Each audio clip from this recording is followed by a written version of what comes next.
Dear students, अस्सलाम वालेकुम रहमतुल्लाहि व बरकातहू। आज हम यूनिट नंबर 2 की फर्स्ट डिवीजन को देखेंगे और इस फर्स्ट डिवीजन में हमारे जो लर्निंग ऑब्जेक्टिव्स होंगे they will be that at the end of this lecture the students will be able to understand that what is displacement. Obviously हम डिस्टेंस भी देखेंगे, velocity, acceleration, velocity time graph के साथ acceleration time graph भी देखेंगे, equations of motion, laws of motion, momentum and conservation of momentum, and last but not the least the most important topic, that is the projectile motion along with the impulse। तो इस सबसे important topic होगा हमारा। आइए start करते हैं। So let's start. Well, first of all, we should know that what is the basic difference between distance and displacement। यानी distance और displacement में जो बुनियादी फर्क है, अगर हमें ये क्लियर नहीं है तो फिर हम इसके क्वेश्चंस को सही टैकल नहीं कर सकते। इसके लिए आइए देखते हैं ये ग्राफ जो मैंने आपके लिए ड्रॉ किया गया है। पॉइंट ए से पॉइंट बी तक हमने किसी बॉडी को ट्रांसलेट करना है। पॉइंट ए इसका इनिशियल पॉइंट है, पॉइंट बी इसका फाइनल पॉइंट है। अब इसे पॉइंट ए से पॉइंट बी तक लेकर जाने के लिए हमारे पास दो रास्ते हैं। एक ये रास्ता है जो कि थोड़ा सा कर्व्ड पाथ है। This curved path which does not have a particular direction. आप देख सकते हैं कि इसकी direction time to time change हो रही है। इसको हम लोग we call it the actual path of the motion of the body, as it is not in a particular direction, so this must be a scalar quantity, so we can call it distance। हम इसे distance कह सकते हैं। अब बच्चों, displacement किसको कहते हैं? डेफिनेशन में अच्छी तरह फिंगर टिप पे है। Displacement is the shortest path between initial and the final point, और यकीनन वो ये स्ट्रेट लाइन बनती है। The shortest path from point A to the point B, this straight line is known as the displacement। So ये दोनों में difference आ गया। तो आज के बाद आपने याद रखना है कि एक्चुअल पाथ जो होगा which may not be in a particular direction is known as distance, but the shortest path between 2 points which is always a straight line along a particular direction have to be a vector quantity is known as displacement। यहां पे आते हैं, दोबारा देखते हैं distance क्या चीज है। डिस्टेंस के लिए हम बेस्ट वर्ड यूज करेंगे that it is the actual path which a body covers during its motion। Now it may not be in a particular direction। ऐसा हो सकता है कि किसी particular direction में ना हो। अगर particular direction में नहीं होगी तो ये scalar quantity होगी, और अगर ये scalar quantity होगी then we can call it simply distance। But students, अगर ऐसा हो that if it is in a straight direction, अगर ये straight direction में हो तो फिर सिंपल सी बात है, फिर जो एक्चुअल पाथ होगा वही शॉर्टेस्ट पाथ होगा। It means it becomes the shortest path which will be called displacement. So it means अगर एक्चुअल पाथ ही शॉर्टेस्ट पाथ होगा तो जो डिस्टेंस होगा आप उसे डिस्प्लेसमेंट कहेंगे। दोनों के यूनिट्स मीटर होंगे। डिस्टेंस की अगर मैं बात करूं तो डिस्टेंस को मीटर में मेजर किया जाएगा। अगर मैं इसकी डायमेंशन की बात करूं तो डायमेंशन में क्या मैथ इन्वॉल्व है? जी नहीं, मैथ नहीं है तो m0 लिखेंगे। यहां पे लेंथ इन्वॉल्व है, टाइम इन्वॉल्व नहीं है तो टाइम को हम लोग 0 लिखेंगे। And we will place this whole thing in the square bracket which is known as the dimensional formula of the distance. अब डिस्प्लेसमेंट को भी मेजर तो मीटर में ही किया जाएगा, इसका मतलब पता ही चला उसका यूनिट भी यही होगा और उसकी डायमेंशन भी यही होंगी। नेक्स्ट स्लाइड की तरफ चलते हैं, कुछ इंपॉर्टेंट क्वेश्चन देखते हैं टू डेवलप द कॉन्सेप्ट।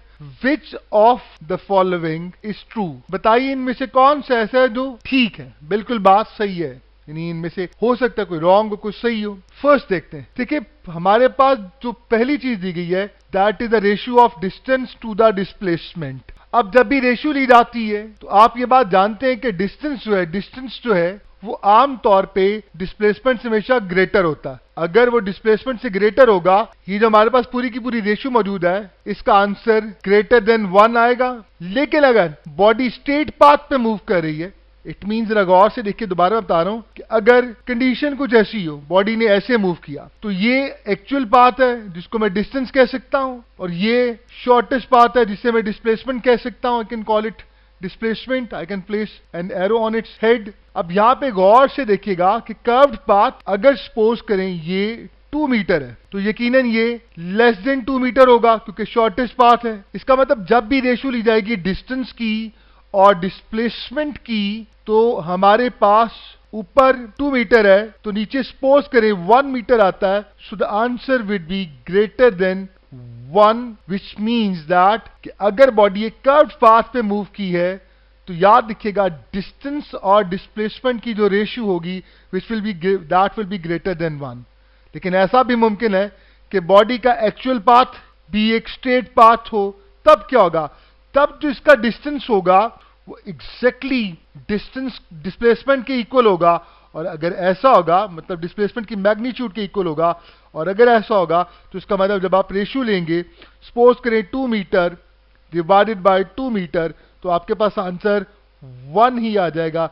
इसका मतलब इसकी दो पॉसिबिलिटीज बनती हैं कि distance over displacement is either greater than 1 और इक्वल टू 1, तो इसका मतलब फर्स्ट ऑप्शन हमारे पास बिल्कुल सही है। अब नेक्स्ट चीज देखते हैं, फॉर अ मूविंग ऑब्जेक्ट। देखिए एक ऑब्जेक्ट जो मूव कर रहा हो, distance can never be zero, distance कभी भी जीरो नहीं हो सकता, but displacement can be zero. अब ये बड़ी मजे की बात है, बड़ा इंपॉर्टेंट क्वेश्चन है।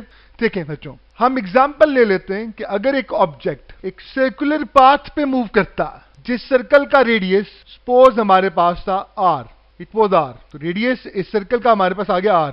सो अगर ऑब्जेक्ट सर्कुलर पाथ पे मूव करता गया और it is completed a close path. देखिए क्लोज पाथ में डिस्प्लेसमेंट क्या होगी, डिस्प्लेसमेंट हमारे पास क्लोज पाथ में डिस्प्लेसमेंट जो होती है it comes out to be 0, क्योंकि इनिशियल और फाइनल पॉइंट तो सेम होता है। लेकिन बच्चों क्या डिस्टेंस 0 हो सकता है? जी नहीं, डिस्टेंस चूंकि एक स्केलर क्वांटिटी है तो डिस्टेंस एक्चुअल बात है, एक्चुअल बात यहां पे 0 नहीं है, तो distance is not equal to 0। Distance यहां पर 0 नहीं है। क्या होगा, सिंपल सी बात है, that would be equal to the circumference of the circle, जो कि 2 पाई r के इक्वल होगा। So this is something you will have to remember it, कि अगर कोई ऑब्जेक्ट मूव कर रहा है, if an object is moving, तो याद रखिएगा उसकी डिस्प्लेसमेंट तो 0 हो सकती है लेकिन उसका डिस्टेंस कभी 0 नहीं हो सकता। इसका मतलब the beta option is also correct. Charlie option की तरफ चलते हैं, distance over displacement can not be less than 1, तो ये तो अल्फा सही है, में क्लियर हो गया कि इसका जवाब 1 से छोटा नहीं आ सकता। इसका मतलब ये अल्फा बीटा चार्ली ये सारी की सारी ऑप्शंस करेक्ट हैं। So the best answer is delta all of these. एक और बड़ी इंपॉर्टेंट बात देखते हैं, एक नेक्स्ट क्वेश्चन की चलते हैं। For a simple harmonic oscillator, मैंने अभी आप लोगों को इससे पहले जो सवाल था उसमें बीटा ऑप्शन के हवाले से बात की कि ऐसा मुमकिन है कि ऑब्जेक्ट मूव कर रहा हो, मोशन में हो, वो मूव कर रहा हो और वो क्लोज पाथ बना दे, क्लोज पाथ में डिस्प्लेसमेंट 0 होगी मगर डिस्टेंस 0 नहीं होगा। इसका मतलब मूविंग ऑब्जेक्ट का डिस्टेंस 0 नहीं हो सकता मगर डिस्प्लेसमेंट 0 हो सकती है। तो इसी के हवाले से एक छोटा सा क्वेश्चन देखते हैं, for a simple harmonic oscillator. बच्चों simple harmonic oscillator chapter number 7 में हमने पढ़ा, जिसकी दो बेस्ट एग्जांपल्स आप सब जानते हैं, मैच स्प्रिंग सिस्टम और सिंपल पेंडुलम है। उसकी एम्पलीट्यूड हमारे पास a है, तो कहता है द डिस्टेंस एंड डिस्प्लेसमेंट की अगर बात की जाए तो covered in a complete period of time. देखिए कंप्लीट पीरियड ऑफ टाइम का मतलब क्या, the meaning of complete period of time is simply time period. एक टाइम पीरियड में बताओ डिस्टेंस क्या होगा, what will be the distance and what will be the displacement. So dear students, बड़ी simple सी बात है कि अगर मैं यहां पे डायग्राम ड्रॉ करूं और ये मैं दो एक्सट्रीम्स ड्रॉ कर दूं and this is the mean, तो देखिएगा जब बॉडी यहां जाएगी तो जो डिस्टेंस कवर करेगी, डिस्टेंस या displacement, that is a is equal to amplitude. The body will come back, body यहां से वापस आएगी हमारे पास, फिर a कवर करेगी, हाफ वाइब्रेशन कंप्लीट हुई, इसे हाफ टाइम पीरियड कहते हैं। फिर यहां गई, उसका डिस्टेंस दोबारा a हो गया, उसे अब तक 3a कवर कर लिया, वापस आई, यहां पर कंप्लीट टाइम पीरियड उसका कंप्लीट हो गया। तो बताइए उसने जो डिस्टेंस कवर किया था, the distance which body has covered, distance does not depend upon the direction, तो इसका मतलब आप इन सब a's को ऐड कर लेंगे which will give you 4a. It means आपके पास आंसर आएगा 4a which will be representing the distance covered by the simple harmonic oscillator in a complete period of time और इन अ टाइम पीरियड। लेकिन जब हम displacement की बात करते हैं तो बॉडी जहां से स्टार्ट हुई थी, बॉडी तो उसी पॉइंट पर वापस आ गई, इसका मतलब डिस्प्लेसमेंट क्या होगी, 0 होगी। It means the best option is the Charlie, कि हमारे पास डिस्टेंस 4a होगा मगर displacement that would be equal to 0 due to the close path. I hope कि इस प्रैक्टिस से आपको कुछ बड़े इंपॉर्टेंट पॉइंट्स मिले होंगे। आप will have to remember these points, इंशाल्लाह they will help you out in entry test. फिर अपने नेक्स्ट टॉपिक की तरफ चलते हैं, speed and velocity. What is speed?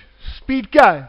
हम सब जानते हैं that speed is a scalar quantity, एक स्केलर क्वांटिटी है। इसके अगर यूनिट की बात की जाए, द यूनिट्स आर मीटर पर second. It is what? It is rate of change of distance with respect to time. So ये इसकी डेफिनेशन हो गई है, इसका फॉर्मूला भी हो गया, इसके यूनिट्स भी हो गए, स्केलर क्वांटिटी है। वेलोसिटी की बात कर लेते हैं। Velocity is a vector quantity, इसके यूनिट्स हमारे पास होंगे मीटर पर सेकेंड हो जाएंगे। And it is what? It is the rate of change of displacement with respect to time. It means that velocity और स्पीड दोनों के यूनिट सेम है, the both are having the same units. The only difference is that the velocity, it depends upon the displacement covered by the body, while on the other hand, as far as the speed is concerned, it depends upon only the distance. Students, अब मजे की बात ये है कि velocity जो है, velocity में और speed में एक similarity है कि velocity में, चूंकि velocity is a vector quantity, तो इसमें दो चीजें होंगी, एक होगी उसकी मैग्नीट्यूड वेलोसिटी की, और एक चीज होगी उसकी डायरेक्शन। तो याद रखिएगा स्टूडेंट्स, डियर स्टूडेंट्स, कि जो वेलोसिटी की मैग्नीट्यूड होती है, it can simply be called speed, को स्पीड कहा जा सकता है क्योंकि magnitude of a vector is a scalar quantity. आइए देखते हैं, एन ऑब्जेक्ट कैन हैव, एक बड़ा important point which will have to remember it, an object can have variable velocity. ऐसा मुमकिन है कि उसकी वेलोसिटी तो वेरिएबल हो मगर इट हैज यूनिफॉर्म स्पीड, लेकिन उसकी स्पीड यूनिफॉर्म हो। सो इसकी सबसे बेस्ट एग्जांपल हमारे पास इस डायग्राम में देखते हैं कि एक ऑब्जेक्ट है which is moving along a circular path. देखिए सर्कुलर पाथ पर बॉडी जब मूव करती है, देन वी नो दैट अगर यहाँ पे वेलोसिटी उसकी v1 है, यहाँ पे उसकी वेलोसिटी v2 है, तो एक बात याद रखिएगा, इन दोनों वेलोसिटीज में, दोनों वेलोसिटीज में ये वेक्टोरियली इक्वल प्लेस नहीं की जा सकती। क्यों नहीं की जा सकती? Because they don't have the same direction. But अगर मैं यहां पे मॉडुलस प्लेस कर दूं, if I place the modulus, then we must remember कि अब मैं इन दोनों की सिर्फ मैग्नीट्यूड को कंसिडर कर रहा हूं, और मैग्नीट्यूड के बारे में हम अच्छी तरह से जानते हैं कि सर्कुलर पाथ पर यूनिफॉर्म स्पीड से द बॉडी मूव करती है, तो वेलोसिटी तो उसकी हर पॉइंट पर चेंज हो रही होती है due to the change in direction, मगर स्पीड उसकी सेम रहती है, it does not change. So it mean that every moment change in the direction, it changes its velocity, but speed being scalar, it remains same as the speed is just the magnitude of the velocity. Next type की तरफ चलते हैं। अब types की बात कर लेते हैं, कुछ इंपॉर्टेंट क्वेश्चन भी इनसे इसके बाद सॉल्व करेंगे। एवरेज स्पीड से रिलेटेड बहुत सारे क्वेश्चन पेपर में आ जाते हैं एनडीडीएस में। What is the meaning of average of the speed? तो मैं इसका वो फॉर्मूला लिखूंगा जो सबसे बेस्ट फॉर्मूला है। एवरेज में आपने हमेशा ऊपर लिखना the total distance covered by the body divided by the total time. Students, ये फॉर्मूला हर जगह अप्लाई होगा, इसको आपने हमेशा याद रखना। आइए हम इसके डिफरेंट केसेस देखते हैं। If S1 is equal to S2, अगर डिस्टेंसेस सेम हो मगर टाइम सेम ना हो, देखिए अगर टाइम सेम नहीं है लेकिन डिस्टेंस सेम है, सपोज करें मैं यहां से लाइक इस्लामाबाद जाता हूं और इस्लामाबाद से वापस आता हूं, डिस्टेंस तो सेम है, लेकिन अगर मुझे जाने में टाइम कुछ और लगा, वापस आने में टाइम कुछ और लगा, तो फिर सिंपल सी बात है, मेरी जो स्पीड रही होगी वो एक जैसी नहीं रही होगी। अगर जाते हुए मुझे सपोज करें ज्यादा टाइम लगा तो इसका मतलब मेरी स्पीड जाते हुए कम थी, और अगर वापस आते हुए मुझे टाइम कम लगा तो मेरी स्पीड ज्यादा रही होगी। तो इसका मतलब ये कि अब थ्रू आउट द जर्नी एक एवरेज वैल्यू अगर हम निकालना चाहें स्पीड की, तो कैसे निकालेंगे? तो जब भी ये वाली कंडीशन बच्चों आपके पास होगी तो आप लोगों ने इसका पेट फॉर्मूला यूज करना है। आप लोगों ने हमेशा ये फॉर्मूला यूज करना है। इसकी डेरिवेशन तो हम डेरिवेशन में नहीं जाएंगे, आप you have to remember it कि ऊपर आप दोनों वेलोसिटीज का प्रोडक्ट लेंगे, v1 v2, आप वेलोसिटीज आपको दी होंगी या आपको दोनों डिस्टेंसेस दिए होंगे, दोनों टाइम दिए होंगे, आप वहां से इंडिपेंडेंटली स्पीड्स निकाल देंगे। स्पीड निकालने के बाद ऊपर उन दोनों स्पीड्स को प्लेस करेंगे, 2 से मल्टीप्लाई करेंगे और नीचे आप दोनों डिवाइड कर देंगे the sum of the speeds, then it will give you the average velocity. आइए इसकी एग्जांपल नेक्स्ट स्लाइड पर, फिर हम इनसे तरह वापस आएंगे। इस एग्जांपल देखते हैं। इस क्वेश्चन में a person moves from Lahore to Islamabad, वो लाहौर से इस्लामाबाद गया with speed of 60 kilometre per hour, speed of 60 kilometre per hour, and returns back to Lahore, और लाहौर वापस आ गया but at a speed of 40 kilometre per hour. इसका मतलब पता ही चला कि जाते हुए उसकी स्पीड ज्यादा थी आते हुए उसकी स्पीड कम रही है तो टाइम तो दोनों का एक जैसा नहीं होगा, लेकिन बच्चों डिस्टेंस सेम होगा, क्योंकि दोनों दफा वो लाहौर से इस्लामाबाद और फिर इस्लामाबाद से लाहौर आ रहा है। तो इसका मतलब ये जो मैंने भी आपसे थोड़ी देर पहले फॉर्मूला शेयर किया 2v1 v2 over v1 plus v2, यकीनन हम उसी फॉर्मूला को यहां पे अप्लाई कर सकते हैं। बट टेक्निकल पॉइंट देखिएगा, यहां पर वो हमसे एवरेज स्पीड भी पूछता है और साथ साथ एवरेज वेलोसिटी भी पूछता है। आइए सबसे पहले वेलोसिटी की बात कर लेते हैं, बड़ा इंपॉर्टेंट पॉइंट बताता हूं। देखें, जैसे average speed total distance over total time है, total distance over total time, ऐसे ही एवरेज वेलोसिटी की अगर मैं बात करूं तो you have to remember it is the total displacement over total time. अब बच्चों मुझे एक बात बताओ, क्या वो लाहौर से स्टार्ट होके इस्लामाबाद गया और वापस लाहौर नहीं आ गया? अगर वापस लाहौर आ गया तो उसकी टोटल डिस्प्लेसमेंट क्या होगी? 0।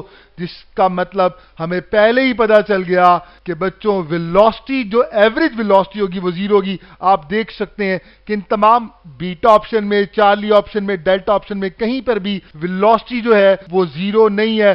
कौन सी ऑप्शन है जिसमें एवरेज वेलोसिटी 0 है? That is alpha option. इसका मतलब हम इसका डायरेक्ट जल्दी से जवाब ये दे सकते हैं, एक शॉर्टकट भी हो गया हमारे पास। अब बात कर लेते हैं कि ये एवरेज स्पीड कैसे आई। देखिए फॉर्मूला तो मैंने नीचे आपके लिए सॉल्यूशन भी बना रखा। फॉर क्लोज पाथ मैंने भी आपसे बात की, टोटल डिस्प्लेसमेंट जो होगी वो 0 होगी, hence average velocity that would be equal to 0।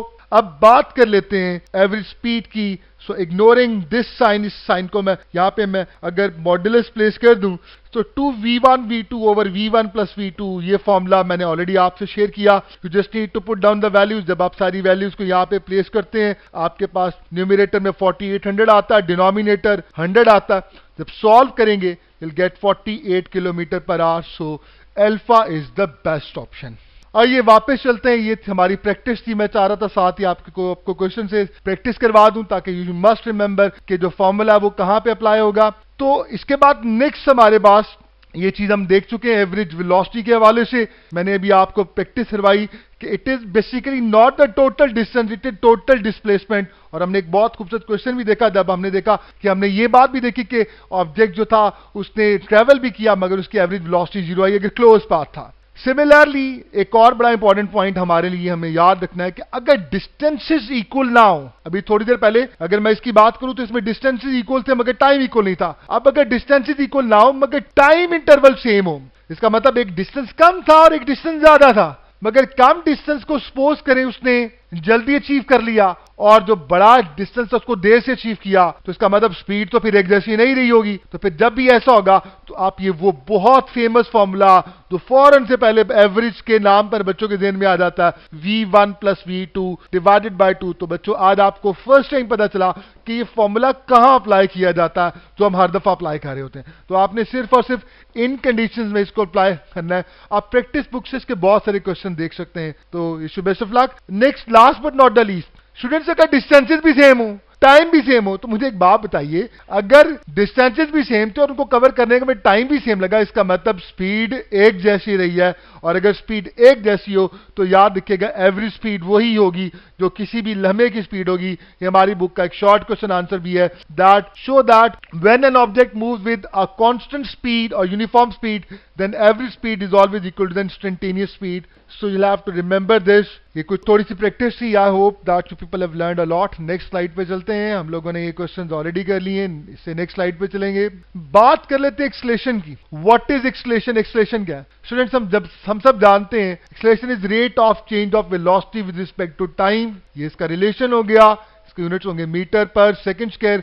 अगर मैं यहीं से इसकी डायमेंशंस की बात कर लूं तो क्या मैथ इन्वॉल्व है? जी नहीं, मैथ यहां पे हमें नजर नहीं आ रहा। इसका मतलब m0 हो गया, हम we don't have the math. Length आपको नजर आ रही है मीटर, हमने l लिखा, टाइम सेकंड t लिखा और इसकी पावर में हमने -2 प्लेस कर दिया। और इस पूरी चीज को I'll do what? I'll place in a square bracket. So this is the dimensional formula of acceleration. कुछ इंपॉर्टेंट पॉइंट आप लोगों से शेयर करना चाहता हूं। एक बात याद रखिएगा बच्चों कि एक्सेलरेशन हमारे पास एक वेक्टर क्वांटिटी है और वेक्टर क्वांटिटी में दो चीजें होनी चाहिए, एक उसकी मैग्नीट्यूड जो कि मॉडुलस पे प्लेस कर सकता हूं और एक उसकी डायरेक्शन जो कि यूनिट वेक्टर के हवाले से हम लोग इसको प्लेस करते हैं। We know that. अब अहम नुक्ता ये है कि in which direction the acceleration will be produce, then you must remember it कि एक्सलेशन को जो प्रोड्यूस करती है दैट इज फोर्स। तो जिस डायरेक्शन में फोर्स होगी हमेशा उसी डायरेक्शन में एक्सलेशन होगी। फोर्स जो होगी it will give you the direction of acceleration. This is the most important point. यानी कभी जो मर्जी हो जाए याद रखिएगा फोर्स और एक्सलेशन हमेशा आपस में पैरेलल होंगे। इसका मतलब इन दोनों का जो एंगल डेवलप होगा it will be always zero. इनका एंगल हमेशा जीरो होगा, इसके अलावा इनका कोई और एंगल नहीं हो सकता। एक्सलेशन की मैग्नीट्यूड की बात कर लेते हैं। देखिए एक बात तो बड़ी पक्की है कि सेकंड लॉ ऑफ न्यूटन के हवाले से बात की जाए तो एक्सलेशन जो है it is directly proportional to the force, which means force जितनी ज्यादा होगी हमारे पास एक्सलेशन भी उतनी ज्यादा होगी। So it means the magnitude of acceleration is directly proportional to the magnitude of the force applied on the body.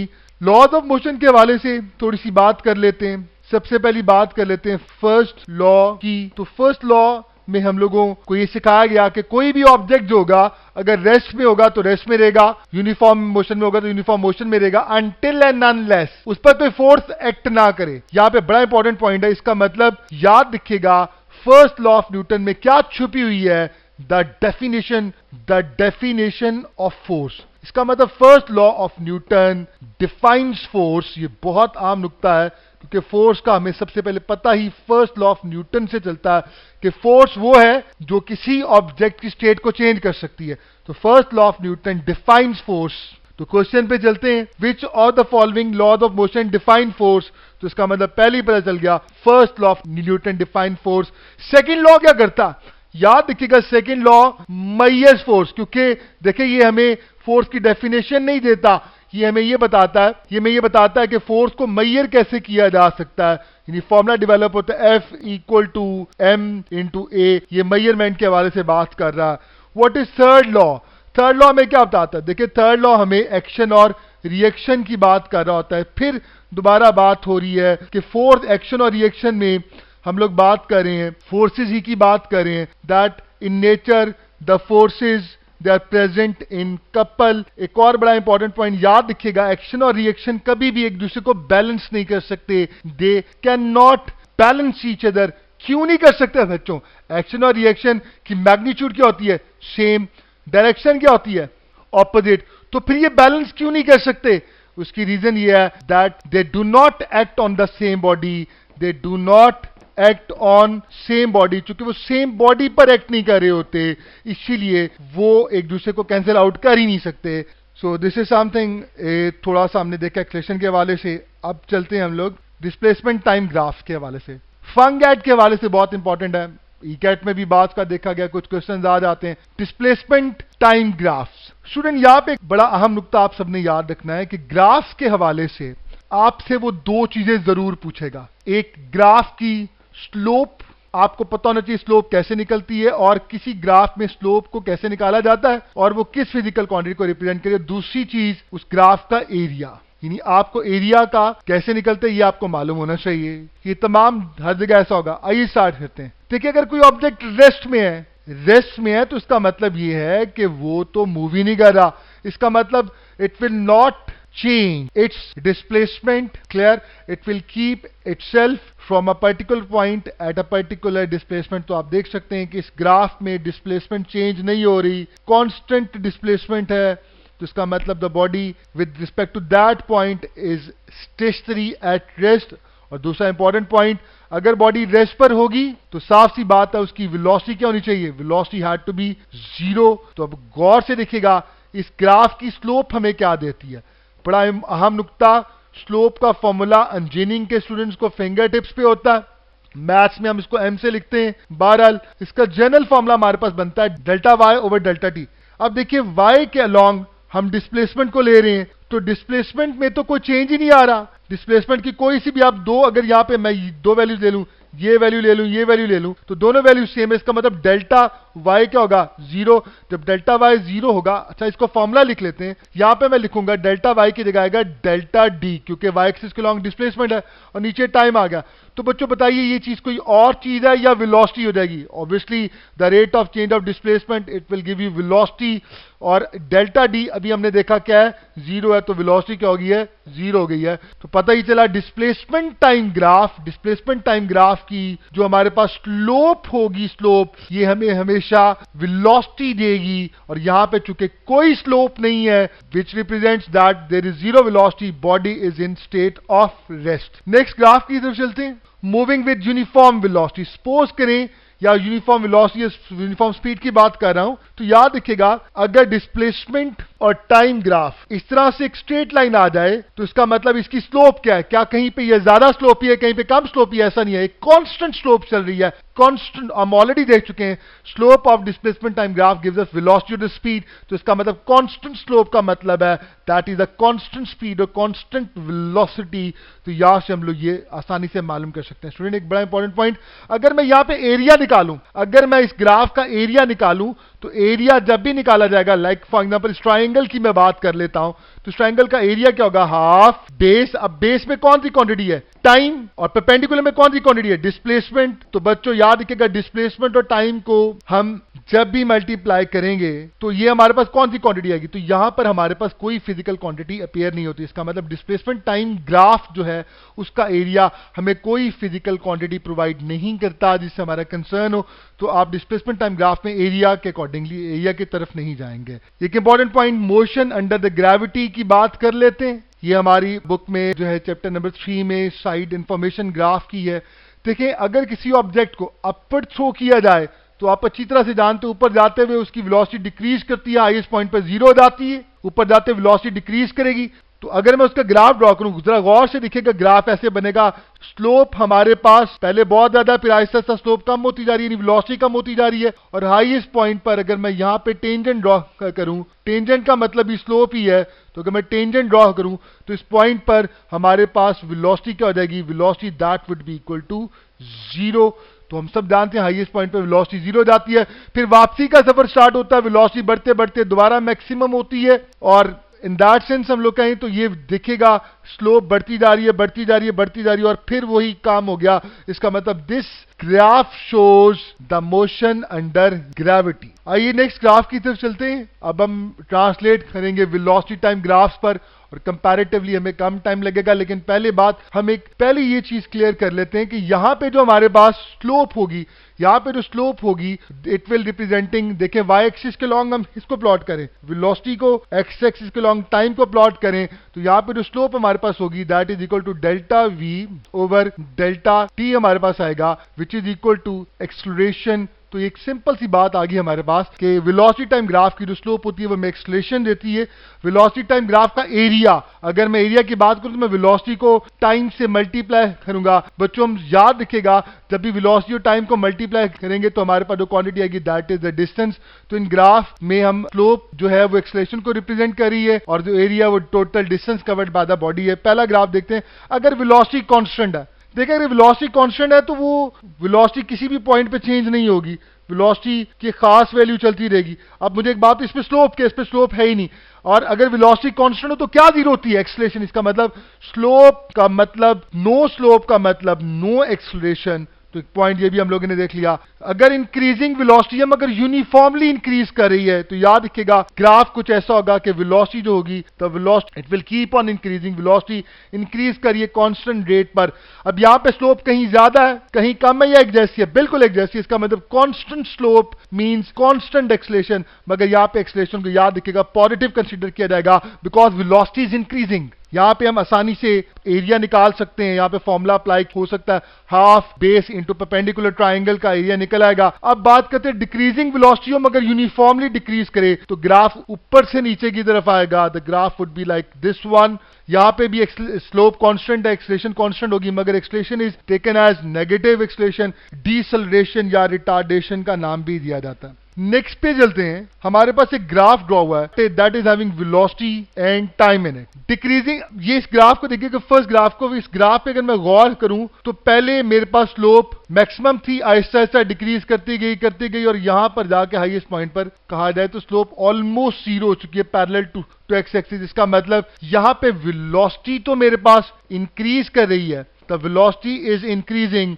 But acceleration is decreasing, which means that हमारे पास acceleration positive भी होगी मगर लम्हा ब लम्हा जो वेलोसिटी में इजाफा हो रहा है वो कम होता जा रहा है। इसका मतलब पहले सेकंड में वेलोसिटी में इजाफा सपोज करें 10 मीटर पर सेकंड का था तो दूसरे में वो 8 रह जाएगा, फिर इस तरह से कम होता जाएगा। तो एक्सलेशन तो है, वेलोसिटी तो बढ़ रही है मगर वेलोसिटी में जो इंक्रीमेंट है वो उतना नहीं हो रहा जितना पहले हो रहा था, तो एक्सलेशन कहा जाए डिक्रीज कर रही होगी। इसे भी बात का डिसेलेरेशन का नाम भी देते हैं।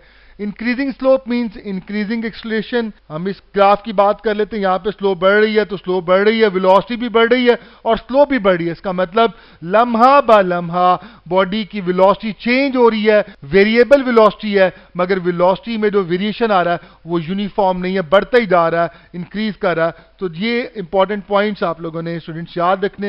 ऐसे ग्राफ आपसे पूछे जा सकते हैं, टाइम टू टाइम पॉइंट्स के अकॉर्डिंगली भी बात की जा सकती है। आइए एक बहुत इंपॉर्टेंट क्वेश्चन की तरफ चलते हैं। Object is shown vertically upwards. एक ऑब्जेक्ट को वर्टिकली अपवर्ड शो किया गया एंटी टेस्ट में, बहुत दफा रिपीट होने वाला क्वेश्चन है।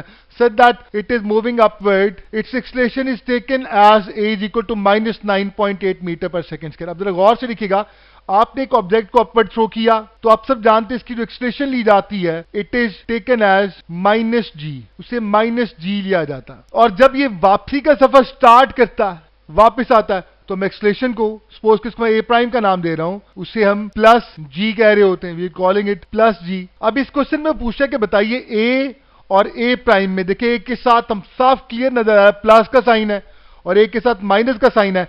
कहता बताओ इन दोनों के दरमियान एंगल क्या होगा। तो बच्चा क्या करता, बच्चा सिर्फ इन साइंस को देखकर जब प्लस और माइनस को देखता है वो कहता हो ना हो तो यहां पे बेस्ट ऑप्शन 180 डिग्री होगी। स्टूडेंट ये बहुत अहम नुक्ता है, एक बात याद रखिएगा, मैंने भी आपसे शेयर किया कि जिस डायरेक्शन में फोर्स होगी लाजिमन उसी डायरेक्शन में हमारे पास एक्सलेशन भी प्रोड्यूस होगी। अब मेरा आपसे ये सवाल है कि बताइए ग्रेविटेशनल एक्सलेशन को पैदा कौन करता है, आप, मैं या ग्रेविटी? यकीनन ग्रेविटी। ग्रेविटी की डायरेक्शन हमेशा डाउनवर्ड होती है, इसका मतलब बॉडी चाहे ऊपर जाए या नीचे आए ग्रेविटी हमेशा डाउनवर्ड एक्ट करती है बच्चों।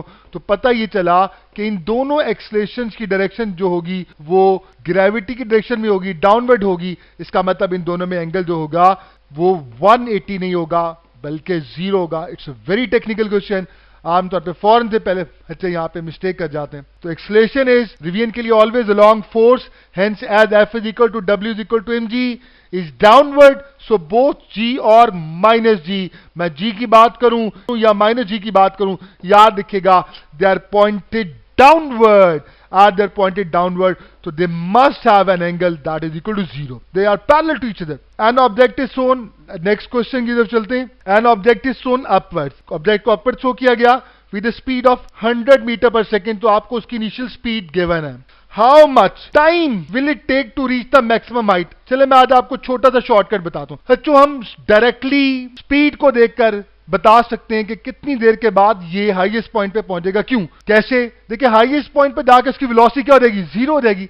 हम सब जानते हैं कि अगर आप किसी भी बॉडी को हम अपवर्ड थ्रो करें तो उसकी वेलोसिटी में हर सेकंड में 10 मीटर पर सेकंड माइनस होता चला जाता है। बताइए अगर 100 उसकी बिगिनिंग में थी तो एक सेकंड के बाद कितनी रह जाएगी? आप फौरन बता सकते हैं सर 90 रह जाएगी, 2 सेकंड के बाद 80 रह जाएगी। इस तरह इसका मतलब यकीनन कॉमन सेंस की बात है कि 10 सेकंड लगने चाहिए उसको। आफ्टर 10 सेकंड उसकी वेलोसिटी 100 से 0 हो चुकी होगी। वेल ये एक बहुत इंपॉर्टेंट एक फॉर्मूला है, जैसे बहुत सारे क्वेश्चन इस फॉर्मूला से बेस्ड आ जाते हैं। When ever an object comes down under action of gravity, और सपोज करें उसको आपने सिर्फ छोड़ दिया था तो इसका मतलब इनिशियल वेलोसिटी उसके 0 थी। इसका मतलब अगर किसी भी ऑब्जेक्ट को आप छोड़ देंगे just let free to come down under the action of gravity, तो वो जो डिस्टेंस कवर करेगा विद रिस्पेक्ट टू टाइम, तो उसके लिए आप जो इक्वेशन यूज करेंगे हाफ GT स्क्वायर होगी। यहाँ पे ऐसे डायरेक्टली जो T square where the time t is in seconds. आइए इसकी एप्लीकेशन देखते हैं। अनट्रेनिंग के बहुत इंपॉर्टेंट क्वेश्चन में से ये दोनों क्वेश्चन बड़ी अहमियत के हामिल हैं। An object is allowed to fall freely. एक ऑब्जेक्ट है जिसे अलाउ किया गया to fall freely under the action of the gravity. इसका मतलब वो नीचे आ रहा होगा। सपोज करें वो ऑब्जेक्ट है। अब जब वो नीचे आ रहा होगा तो साफ सी बात है कुछ टाइम बाद वो डिस्टेंस कवर करता रहेगा। सपोज करता हूं फर्स्ट सेकेंड में अगर हमसे पूछा जाए कि वो 1 सेकेंड में कितना डिस्टेंस कवर करेगा तो आप ये फॉर्मूला यूज कर सकते हैं। यहां पर उसने हमें कहा है कि बताइए वो 1 सेकंड में, 2 सेकंड में, 3 सेकंड में जो डिस्टेंस कवर करेगा वो रिस्पेक्टिवली क्या होंगे। हमने रेशियो निकालनी है। तो ये फॉर्मूलाज पर हम लोग आगे हमने इस फॉर्मूला को अप्लाई किया। पहला डिस्टेंस निकालने के लिए हमने टाइम t1 की जगह 1 सेकंड पुट किया, आंसर आएगा 5 मीटर। जब सेकंड डिस्टेंस निकालूंगा 2 सेकंड्स का तो मैं टाइम की जगह 2 सेकंड्स पुट करूंगा, आंसर मेरे पास 20 मीटर आ जाएगा। स्टूडेंट कैलकुलेशन बहुत आसान है, you can do it by yourself, it's very simple thing. तीसरा जो डिस्टेंस है 3 सेकंड्स का वो भी आप t की जगह 3 सेकंड पुट करेंगे, आंसर आ जाएगा 45 मीटर। आप यहां पे प्लेस करेंगे, यहां पे रेशियो आ जाएगी 1:4:9, that is your answer. So Charlie is your answer. अब ये क्वेश्चन बहुत दफा आ चुका होता है और तमाम बच्चों ने तकरीबन इसकी बड़ी अच्छी प्रैक्टिस की होती है और उन्हें जुबान ही याद होता, वो फौरन से पहले जवाब देते हैं। टेक्निकल पॉइंट ये है कि इसी का रेप्लिका एक और इसी से मिलता जुलता एक और सवाल आ सकता है जो आपको कंफ्यूज कर सकते हो और आप गलती कर सकते हो। वहां पे क्या होगा, सारी स्टेटमेंट वही होगी, सब कुछ वैसे ही होगा, लेकिन 1 सेकंड की जगह हमारे पास आएगा फर्स्ट सेकंड, 2 सेकंड की जगह सिर्फ सेकंड यानी 2 सेकंड नहीं, सिर्फ दूसरा सेकंड उसका डिस्टेंस, और 3 सेकंड की जगह हमारे पास सिर्फ थर्ड सेकंड आएगा। अब इसको निकालने का कैसे इसको सॉल्व करना, बड़ा सिंपल सा मेथड। देखें जो 1 सेकंड था वही असल में फर्स्ट सेकंड भी है। इसका मतलब हमारे पास फर्स्ट सेकंड का डिस्टेंस वही होगा जो 1 सेकंड का होगा। तो आपने यहां पे पहले तो 5 लिख दिया, ये तो कोई ऐसा इशू नहीं है, आपने जस्ट राइट डाउन 5 मीटर, तो पहला आप लोगों ने मालूम कर लिया। ये 2 सेकंड का है और ये 1 सेकंड का है, तो अगर मुझे सिर्फ दूसरे का चाहिए तो मैं इसमें से 2 सेकंड वाले में से 5 यानी 1 सेकंड वाले को माइनस कर दूंगा। इसका मतलब 20 में से जब मैं 5 को माइनस करूंगा, 20 में से 5 जब माइनस होगा, then I will get what, I will get 15। मेरे पास 15 मीटर आंसर आ जाएगा। नेक्स्ट पे चलते हैं। अब ये हमारे पास 3 सेकंड्स का है, हमें सिर्फ तीसरे का चाहिए, तो मैं यकीनन इसमें से इसको माइनस कर दूंगा। 45 में से जब 20 माइनस होगा then I will get what, तो मेरे पास आ जाएगा 25 मीटर। अब सिंपल सी बात है, 5 का टेबल चल रहा है 1, 3 और 5, so this would be the answer. So 1, 3 and 5, that is the alpha option. Students, ये हमारे पास इस स्लाइड के हवाले से बात थी, तो ये सारे सवाल बड़े इंपॉर्टेंट हैं। I hope that you people have learned a lot in this. जी स्टूडेंट, अब हमारे पास जो नेक्स्ट टॉपिक आ गया that is linear momentum. Linear momentum का फॉर्मूला P = mv, इसके यूनिट्स किलोग्राम मीटर पर सेकेंड या इसको न्यूटन सेकेंड भी लिखा जाता है। It is a vector quantity और इसकी डेफिनेशन ये भी की जाती है the quantity of motion of a body. Momentum के हवाले से हमारे पास बहुत सारे क्वेश्चन डेवलप हो सकते हैं, लेकिन ज्यादातर क्वेश्चन इस फॉर्मूला से बेस्ड ही होते हैं। हम एक काम करते हैं, यहाँ पे सबसे इंपॉर्टेंट पॉइंट देखते हैं। स्टूडेंट, एक टॉपिक है which is the relation between force and momentum. तो याद रखिएगा, force is defined as the rate of change of momentum. Momentum का जो चेंज होता है उसे इफेक्ट टू टाइम अगर देखा जाए तो हमारे पास फोर्स आ जाती है। सो फोर्स एक्टिंग ऑन हम यहां पे वो ये बात कर रहा है कि क्वेश्चन ये है the rate of change of momentum for a freely falling object. अगर एक ऑब्जेक्ट फ्रीली फॉल कर रहा हो तो उसका रेट ऑफ चेंज ऑफ जो मोमेंटम होगा वो क्या होगा। तो याद रखिएगा, rate of change of momentum for a freely falling object W is equal to, उस पर जो फोर्स एक्ट कर रही है W is equal to mg, उस पर सिर्फ mg फोर्स एक्ट कर रही है। और हम सब जानते हैं कि rate of change of momentum कोई और चीज नहीं बल्कि अप्लाइड फोर्स है। इसका मतलब जब फ्रीली फॉलिंग ऑब्जेक्ट की बात कर ली है तो उसका rate of change of momentum कुछ और नहीं होगा, ग्रेविटी होगी। तो this is the best answer which we can go for. Last topic हमारा इंपल्स आ गया। इंपल्स कहते हैं the product of force and time. So this is having the unit Newton second. वे बाज़ औक़ात कहा जाता है कि अगर बहुत बड़ी फोर्स लगे बहुत छोटे से टाइम के लिए तो चेंज इन मोमेंटम जो होगा दैट इज इंपल्स। इसका मतलब असल में इंपल्स कुछ और नहीं है बल्कि that is what change in momentum. लेकिन मेरा कहना यही है कि फोर्स का लार्ज होना, टाइम का बहुत शॉर्ट होना ये जरूरी नहीं है। इंपल्स हर जगह मौजूद होगा। जब भी मोमेंटम चेंज होगा there is impulse which is present over there.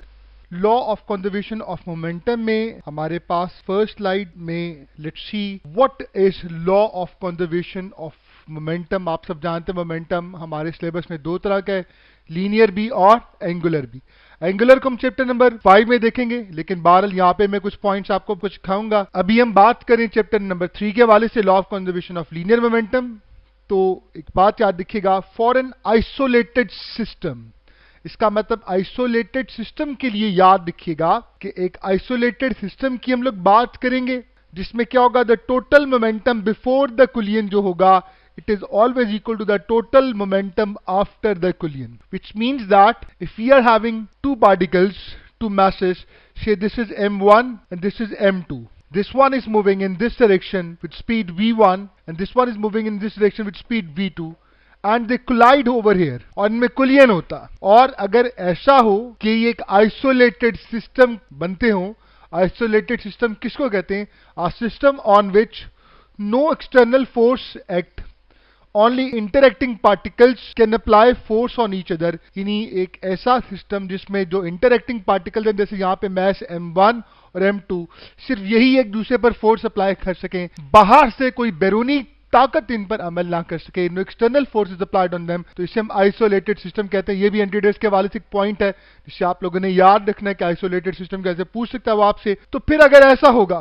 तो याद रखिएगा, तो फिर according to the law of conservation of linear momentum, total linear momentum before the collision must be equal to the total linear momentum after the collision. इसको अगर mathematically write down करूं तो momentum basically product होता है mess और velocity का, और अगर ये सेम रहेगा इसका मतलब product of mass and velocity it will be equal to constant. याद रखिएगा फिजिक्स में जब भी दो चीजों का प्रोडक्ट सेम होगा यानी कांस्टेंट होगा तो दोनों क्वांटिटीज आपस में इनवर्सली प्रोपोर्शनल होंगी, व्हिच मींस दैट कि अगर दो पार्टिकल्स आपस में कोलाइड करते हैं और मोमेंटम कंजर्व होता है तो जिसका मैस बड़ा होगा कोलिजन के बाद उसकी वेलोसिटी कम हो जाएगी, और जिसका मैस कम होगा उसकी वेलोसिटी कंपैरेटिवली ज्यादा होगी, लेकिन प्रोडक्ट दोनों के मैसेज और वेलोसिटीज का यानी मोमेंटम दोनों का जो बिफोर द कोलिजन होगा वही आफ्टर द कोलिजन रहेगा। तो आइए देखते हैं एक क्वेश्चन इस हवाले से। When a bullet is fired from the gun, हमने एक बुलेट को फायर किया गन से। फर्स्ट ऑप्शन है gun requires velocity is very small,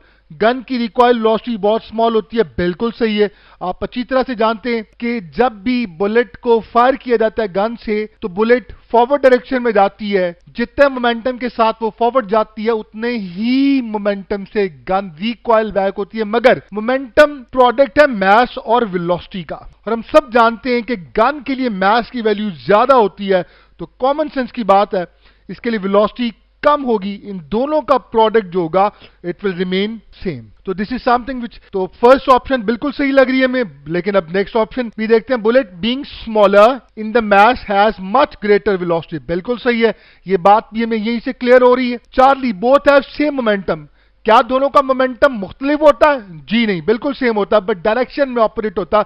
तो याद रखिएगा delta is the best option all of these. तो एक ही सवाल में हमने हर तरह से जाविया देखा कि कैसे कैसे हम देख सकते हैं इस चीज को। नेक्स्ट क्वेश्चन देखते हैं। A fighter plane chasing another opens fire, यानी हमारे पास एक फाइटर प्लेन है, वो सपोज करें इस डायरेक्शन में जा रहा है और यहां पे कोई प्लेन है जिसको वो चेज कर रहा है। अब अगर वो यहां से बुलेट उसमें फायर करता है तो कॉमन सेंस की बात है, जैसे भी अपने गन और बुलेट के हवाले से देखा रिकॉइल, तो इस पर बैकवर्ड एक फोर्स लगेगी, क्योंकि जितने मोमेंटम के साथ बुलेट्स फॉरवर्ड जाएंगी उतना ही मोमेंटम बैकवर्ड भी प्रोड्यूस होगा। कॉमन सेंस की बात है कि जेट की स्पीड क्या होगी, वो डिक्रीज कर जाएगी। So it's very simple, its speed will decrease, बिल्कुल सही है। इट्स स्पीड विल इंक्रीज, जी नहीं, इंक्रीज नहीं कर सकती। Its speed will remain same. ये बीटा ऑप्शन कब होती? बीटा ऑप्शन तब होती अगर ये दूसरा वाला जेट इस पर बैकवर्ड क्या करता, फायर अगर ओपन करता, तो जितने मोमेंटम के साथ बुलेट इस तरफ आती उतने मोमेंटम से ये फॉरवर्ड मूव करता। तो अगर जो आगे वाला जो हमारे पास जेट जा रहा है अगर उसके हवाले से पूछा जाता कि वो अगर if that open fire on this one, तो फिर क्या होता, फिर उसकी स्पीड इंक्रीज कर सकती थी।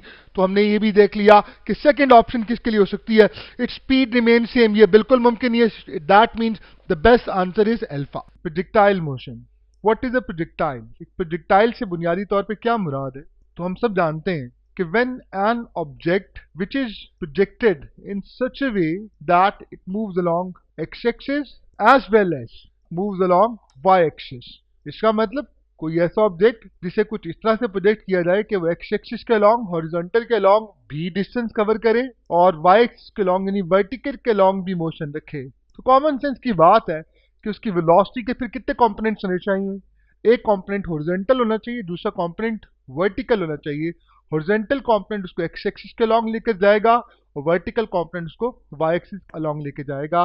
तो उसकी जो मोशन होगी it is two dimensional motion. So such an object is known as projectile and the motion is known as projectile motion. इसकी एग्जांपल बड़ी सिंपल है। अब फुटबॉल, हम एक फुटबॉल की अगर एग्जांपल लें तो फुटबॉल जिसे किक किया जाए तो हम अच्छी तरह से जानते हैं, लाइक फॉर एग्जांपल इस डायग्राम में देखिएगा, if you just go through this diagram we could see that there is a football which is kicked. जब इसे किक किया गया it was making angle theta with X axis. इसका मतलब at this particular point इसकी velocity के दो components थे, हॉरिजॉन्टल भी और वर्टिकल भी। You could see that it has followed this parabolic path जिसमें वाई एक्सिस के लॉन्ग भी गया और वो एक्स एक्सिस के लॉन्ग भी गया। तो इस मोशन को हम टू डायमेंशनल मोशन और प्रोजेक्टाइल मोशन कहते हैं। तो football which is kicked moves along two dimension, said to be a very good example, a very simple example। Next पे चलते हैं। ये टाइप्स ऑफ प्रोजेक्टाइल, प्रोजेक्टाइल की कितनी टाइप्स होती हैं? अब हमारी बुक में, हमारी टेक्स्ट बुक में दो प्रोजेक्टाइल हैं।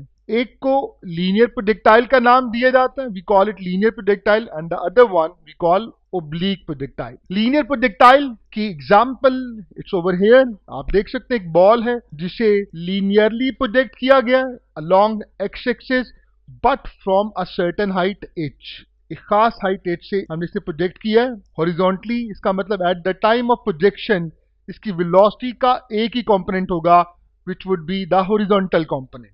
Vertical component at this point would be equal to 0।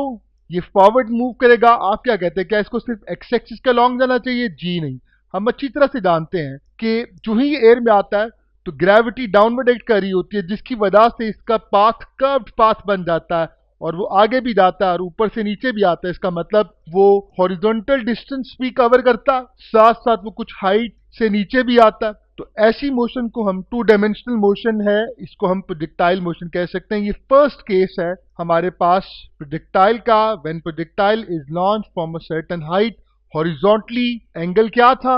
Angle इसका 0 था because it was projected straight along x-axis। ये हमारा फर्स्ट केस था। इसको इंशाल्लाह अभी थोड़ी बार डिटेल में देखेंगे, इससे कैसे क्वेश्चन आ सकते हैं। नेक्स्ट पे चलते हैं, ओब्लीक प्रोजेक्टाइल। अब ओब्लीक प्रोजेक्टाइल की एग्जांपल मैंने भी आपको दी, जो ये यहाँ पे डायग्राम में भी देख सकते हैं कि अगर एक बॉल को हम एक एंगल थीटा पे प्रोजेक्ट करें, this angle theta is such that कि वेलोसिटी जो है वो एक्स एक्सिस के लॉन्ग एंगल थीटा बनाती है। तो यहां पर वेलोसिटी के दो कंपोनेंट्स बन जाएंगे, the one component which is the vertical component and one is the horizontal component. इन दोनों कंपोनेंट्स की वजह से बॉडी एक पैराबोलिक पाथ को अटेन करेगी, वो एक खास हाइट तक भी जाएगी, खास रेंज भी कवर करेगी। इसे हम ओब्लीक प्रोजेक्टाइल कहते हैं और हम सब जानते हैं कि path followed by the projectile is parabolic. It is projected making angle which must be greater than 0, 0 से बड़ा होना चाहिए विद एक्स एक्सिस, ताकि उसके दोनों कंपोनेंट उसके पास मौजूद हों। आइए नेक्स्ट स्लाइड की तरफ चलते हैं।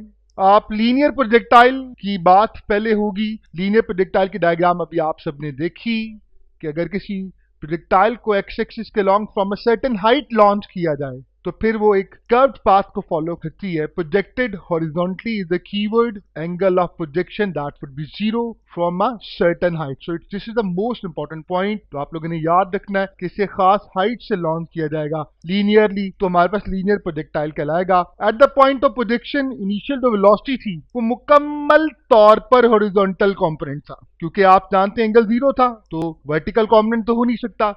तो vertical component initially it was 0। I could simply say that there is no vertical component at the point of projection। ये सारे पॉइंट छोटे छोटे बच्चों, my dear students, ये सारे पॉइंट्स बड़े इंपॉर्टेंट हैं। आप इनको राइट डाउन करते जाएं, नोट डाउन करते जाएं, कहीं अपने ज़हन में बिठा लें, क्योंकि इनमें से कहीं से भी क्वेश्चन आ सकता है।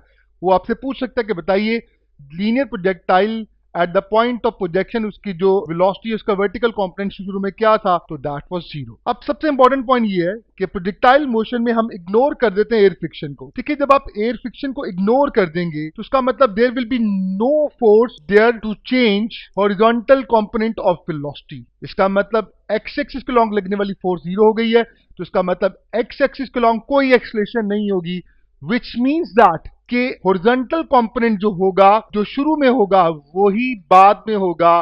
The horizontal component will remain same, हमेशा सेम रहेगा। इसका मतलब हम इसको v i x v f x या सिंपली वी एक्स भी कह सकते हैं, because it will not change. तो एक क्वेश्चन आपसे पूछा जा सकता है कि बताइए एयर फ्रिक्शन को वो कभी भी नहीं बोलेगा कि इग्नोर है। आपको पता होना चाहिए कॉमन सेंस में कि अगर एयर फ्रिक्शन ना भी वो बोले तो हमें पता है कि एयर फ्रिक्शन को हम लोग इग्नोर करते हैं। तो हमसे क्वेश्चन कर सकता कि बताइए कौन सा कंपोनेंट प्रोजेक्टाइल की वेलोसिटी का जो कि थ्रू आउट द मोशन कभी चेंज नहीं होता, तो आपने याद रखना that is the horizontal component. अब मैं जो पहले वाली स्लाइड थी उस पर जाके पॉइंट 2 मार्क कर देता हूं आपके लिए। हम बात कर लेते हैं, सपोज करें ये पॉइंट 2 है, ठीक हो गया। अब इस पॉइंट 2 पे देखते हैं। At point 2 the only force which is acting is gravity. Gravity act कर रही है, आप सब जानते हैं ग्रेविटी डाउनवर्ड एक्ट करती है। इसका मतलब यकीनन डाउनवर्ड मतलब वाई एक्सिस के लॉन्ग, तो ये वर्टिकल कंपोनेंट को जनरेट कर देगी। It will generate the vertical component there which keeps on increasing. देखिए जैसे जैसे बॉडी नीचे आएगी तो ग्रेविटी तो एक्ट करिए डाउनवर्ड, तो वेलोसिटी बढ़ती जाएगी। कौन सा कंपोनेंट? Vertical component. वेलोसिटी का जो स्टार्ट में 0 था वो बढ़ता जाएगा और ऑलमोस्ट कहा जाए तो हर सेकेंड में 10 मीटर पर सेकेंड उसमें इंक्रीमेंट आएगा in every second, and it becomes, और जैसे जैसे नीचे आता जाएगा वर्टिकल कंपोनेंट इंक्रीज होता जाएगा and it becomes maximum just before striking the ground. यानी ग्राउंड पर स्ट्राइक करने से पहले वर्टिकल कंपोनेंट मैक्सिमम हो चुका होगा। और बड़ी खूबसूरत बात यह है कि एक बात याद रखिएगा कि हमारे पास जो नेट वेलोसिटी है किसी भी पॉइंट पर, वो दो कंपोनेंट पर डिपेंड कर रही है। एक हॉरिजॉन्टल कंपोनेंट और दूसरा है वर्टिकल कंपोनेंट। अब मजे की बात है कि ये तो आप अच्छी तरह से जानते हैं that it can not change. ये हमारे पास इट विल रिमेन सेम, हमने देख लिया ये सेम रहेगा, ये चेंज नहीं होगा। तो अगर ये सेम रहेगा तो फिर हमारे पास जो वेलोसिटी है it will remain the same. अगर ये सेम रहेगा तो हमारे पास जो वेलोसिटी है, जो वेलोसिटी वो इसकी वजह से तो चेंज हो ही नहीं सकती। अब वर्टिकल कंपोनेंट हमने अभी देखा लीनियर प्रोजेक्टाइल में, बॉडी जब ऊपर से नीचे आ रही होती है तो ये हमेशा इंक्रीज कर रहा होता है, इट कीप्स ऑन इंक्रीजिंग। जो जैसे जैसे ये बढ़ेगा तो वैसे वैसे वेलोसिटी भी बढ़ती जाएगी।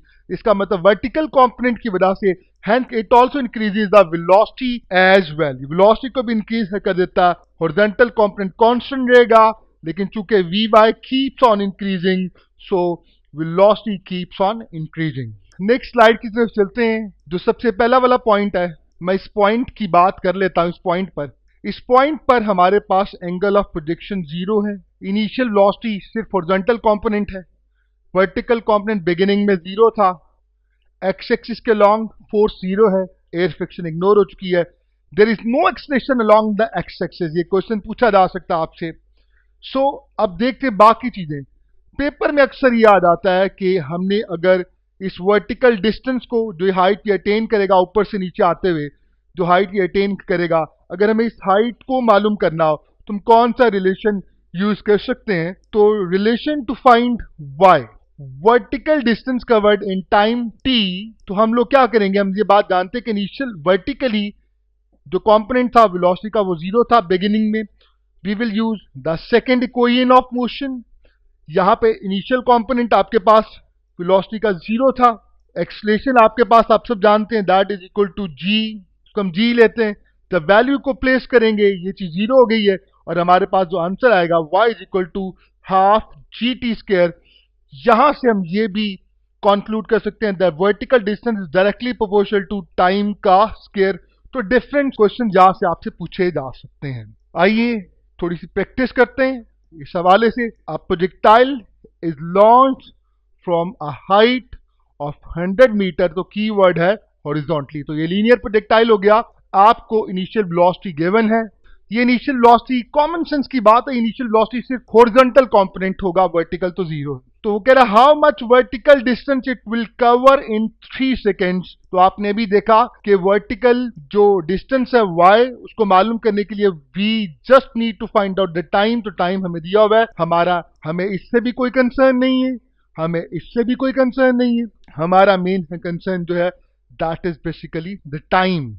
हम इसी क्वेश्चन को यूज करेंगे, वैल्यूज प्लेस करेंगे, सॉल्व करेंगे। So answer will come out to be 45 metre which is the delta option.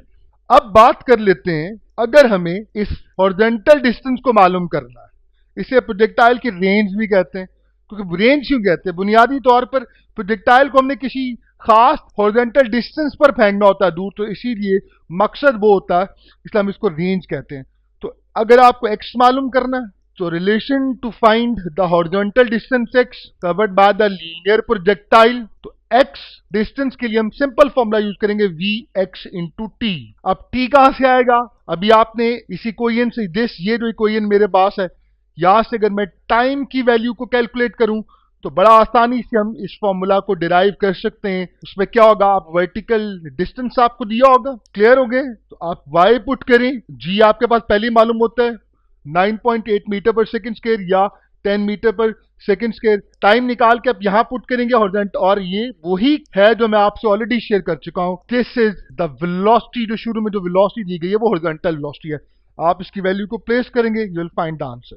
Next slide की तरफ चलते हैं। आइए एक और थोड़ी सी practice. A crow drops a pebble flying horizontally at a speed of 10 meter per second and at a height of 5 meter. At what horizontal distance away from its point of projection it hits the ground? इसका मतलब यकीनन वो range की बात कर रहा है, x की बात कर रहा है। हम वही फॉर्मूला जो भी मैंने आपसे शेयर किया, हम इसे यूज करेंगे। First of all we will find out the time, √2 h over g। h आपके पास 5 है, यहाँ पर g की वैल्यू प्लेस की जाएगी, हमारे पास आंसर 1 सेकेंड आ गया।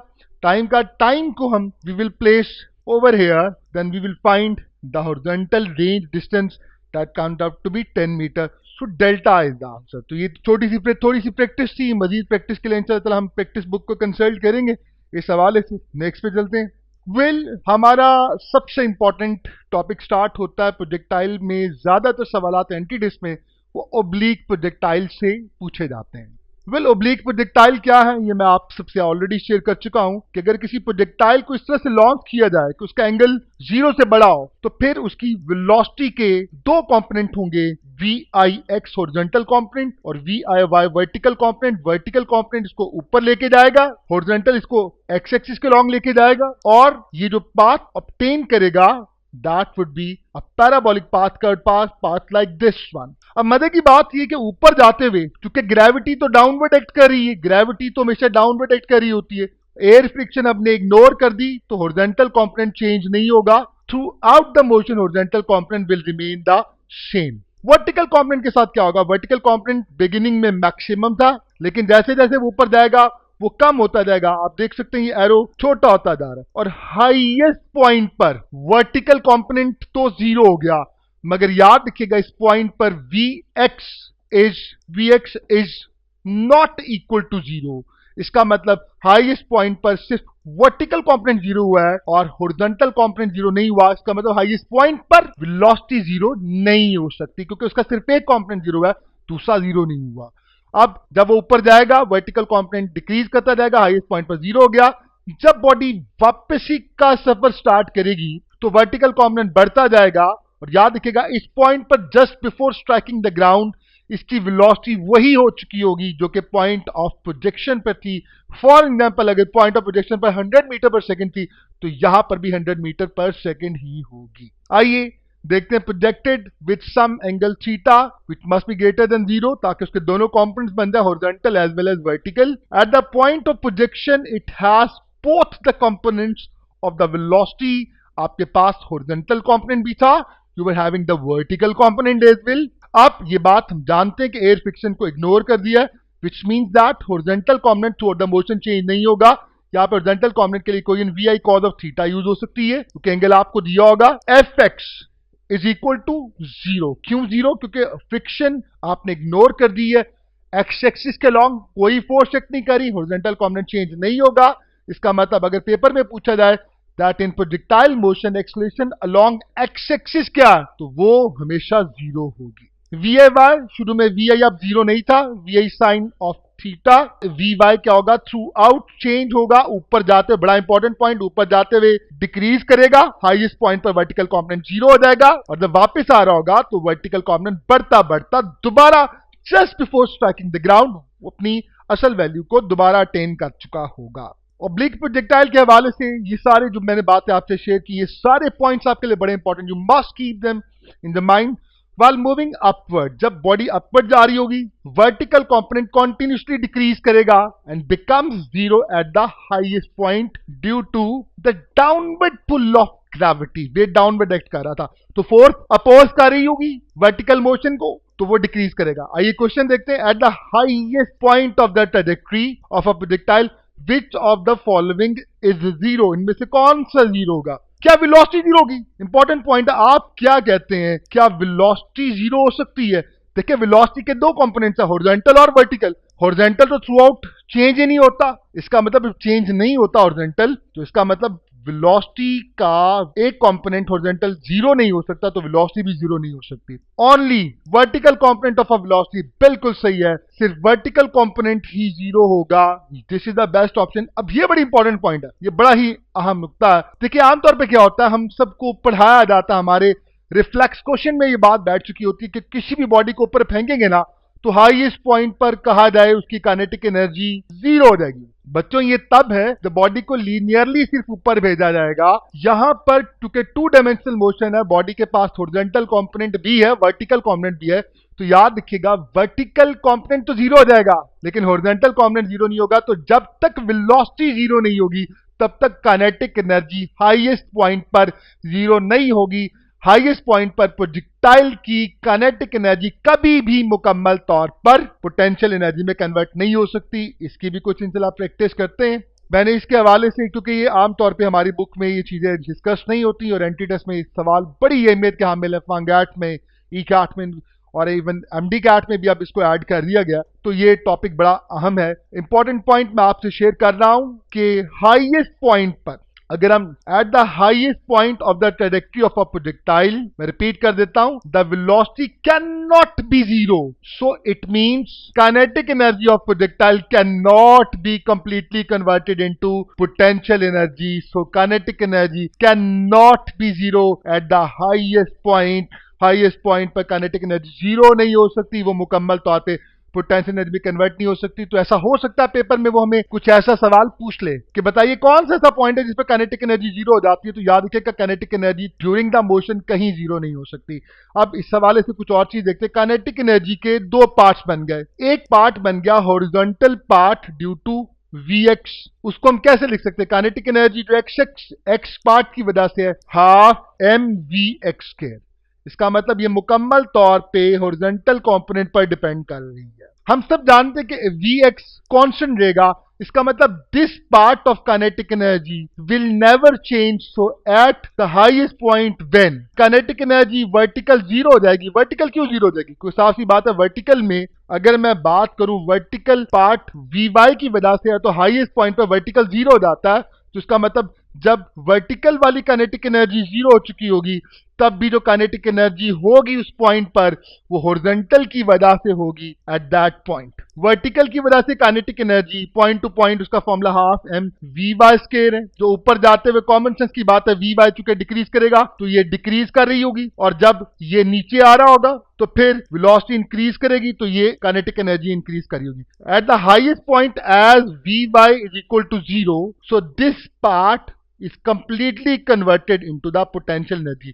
तो यहां पे बड़ा इंपॉर्टेंट पॉइंट है कि अगर हमें इनिशियल काइनेटिक एनर्जी दी गई हो और हमें यह पता चल जाए कि उस इनिशियल काइनेटिक एनर्जी में कितना हिस्सा हॉरिजॉन्टल का है और कितना हिस्सा वर्टिकल का है, तो हम आसानी से हाईएस्ट पॉइंट पर पोटेंशियल एनर्जी निकाल सकते हैं, क्योंकि जो वर्टिकल वाला काइनेटिक एनर्जी वाला हिस्सा होगा वो हाईएस्ट पॉइंट पर मुकम्मल तौर पर कन्वर्ट हो जाएगा पोटेंशियल एनर्जी में, और उस पॉइंट पर पोटेंशियल एनर्जी बराबर होगी the kinetic energy, the part of the kinetic energy due to the vertical component. अब इसमें मैंने कुछ शॉर्टकट फॉर्मूलाज आप लोगों के लिए डिजाइन किए हैं, आइए देखते हैं। पहले क्वेश्चन देखते हैं। अ प्रोजेक्टाइल ताकि इस क्वेश्चन को देख के हमें ज्यादा अच्छी से समझ आ जाएगा कि यार कैसे क्वेश्चन आ सकते हैं। A projectile is launched at an angle of 45 degree, इसका मतलब एंगल ऑफ प्रोजेक्शन आपको दिया हुआ है। काइनेटिक एनर्जी शुरू में 200 जूल है, ये बड़ा इंपॉर्टेंट है। The kinetic energy at the point of projection it was 200 joule. तो हमसे क्या कह रहा है, what will B it's kinetic energy and potential energy at the highest point respectively. Highest point पर काइनेटिक एनर्जी क्या होगी, पोटेंशियल एनर्जी क्या होगी। अब आमतौर पर बच्चा जिसने एंटी-टेस्ट की सही प्रिपरेशन नहीं की होती और वैसे ही चला जाता, अनप्रिपेयर्ड होता, वो फौरन से पहले काइनेटिक एनर्जी को जीरो लिखेगा, क्योंकि वो ये समझेगा कि यार हाईएस्ट पॉइंट पर तो वेलोसिटी जीरो जाती है, और यकीनन वो पोटेंशियल एनर्जी को आंखें बंद करके 200 जूल लिख देगा, which is set to be alpha option. तो बच्चा इसको सिलेक्ट कर लेगा, which I think is wrong. हम सब जानते हैं ऐसा नहीं हो सकता, प्रोजेक्टाइल के केस में ऐसा नहीं है। तो अब क्या करें, मैंने आपके लिए शॉर्टकट रिलेशंस बना दिए काइनेटिक एनर्जी के या पोटेंशियल एनर्जी के एट द पीक। तो फॉर्मूला याद रखिएगा, हाईएस्ट पॉइंट पे kinetic energy this is equal to kinetic energy due to the horizontal component, आपको एंगल 45 दिया हुआ है। इनिशियल काइनेटिक एनर्जी जितनी भी थी इनटू कॉस थीटा का स्क्वायर, कॉस थीटा 45, कॉस 45 हमारे पास होता है 1/√2 स्क्वायर आ गया, तो आपके पास अंडर रूट कैंसिल आउट हो जाएगा, तो आपके पास रह जाएगा इनिशियल जो काइनेटिक एनर्जी थी डिवाइडेड बाय 2 आ जाएगा। इनिशियल काइनेटिक एनर्जी 200 थी, डिवाइडेड बाय 2 हुआ, द आंसर इज 100 जूल। इस तरह से हम बड़ी आसानी से कहें तो हम हाईएस्ट पॉइंट पर काइनेटिक एनर्जी क्या होगी, वो हॉरिजॉन्टल के बराबर होगी, तो हम आसानी से निकाल सकते हैं। फॉर्मूला याद रखिएगा, the initial kinetic energy into cos square of theta.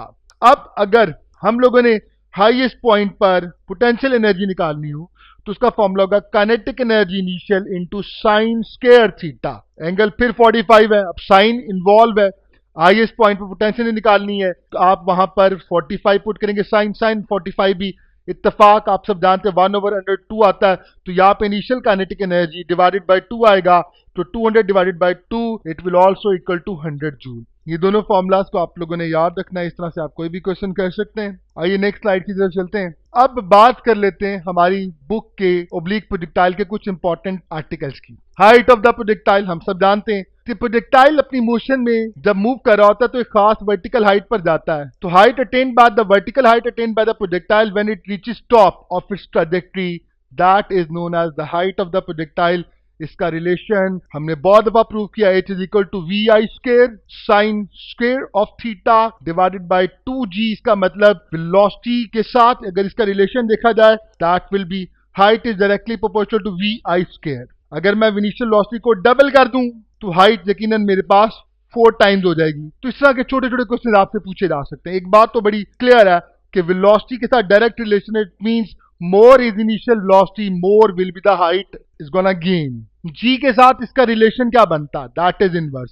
देखिए g मून, अगर हम जमीन की बात करें, अर्थ की बात करें और मून का कंपैरिजन करें, तो अगर एक प्रोजेक्टाइल को लॉन्च किया जाए पहले अर्थ पर और फिर मून पर लॉन्च किया जाए, तो मून पर आप सब जानते हैं ग्रेविटी जमीन से बहुत कम होती है, 6 गुना कम होती है, g/6 होती है, जिसकी वजह से g जब कम होगा तो हाइट कॉमन सेंस की बात है वहां पे ज्यादा होगी, it will gain, there is much less than, तो इसका मतलब ये होगा कि वहां पर इसकी हाइट ज्यादा होगी।